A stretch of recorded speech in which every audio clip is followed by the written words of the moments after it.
আজকে আমি বসে আছি বোর্ডিং পাস কাউন্টারে। হ্যাঁ ভাই, বোর্ডিং পাস কাউন্টার এটা হজরত শাহজালাল আন্তর্জাতিক বিমানবন্দর 3 নম্বর টার্মিনালের বোর্ডিং পাস কাউন্টার।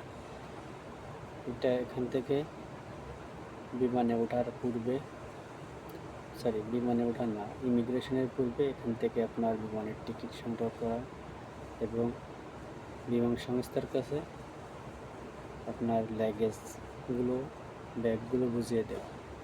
এখান থেকে একটা বিমানের টিকিট, বোর্ডিং পাস সংগ্রহ করে ইমিগ্রেশন যাওয়া। ইমিগ্রেশন থেকে তারপর আপনার ওয়েটিং এরিয়ায়, ওয়েটিং পরে যখন আপনার ফ্লাইট টাইম হবে তখন আপনাদের চেক ইন করে বিমানের ভিতরে প্রবেশ করাবো।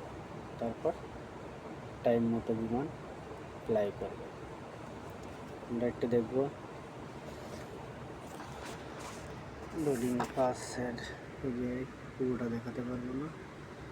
এই যে আমার পিছনে বোর্ডিং পাস কাউন্টার, সারি সারি পলি দিয়ে ঢাকা লাগেজের কনভেয়ার বেল্ট। পিছনে আর কাউন্টার আছে, দেখা যাচ্ছে। আমি যেখানে বসে আছি এখানে এক্সট্রা একটা চেয়ার আছে বসার।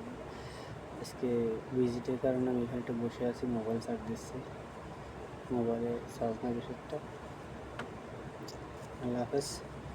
পরবর্তী কোনো কিছু জানতে চাইলে কমেন্টে জানাবেন।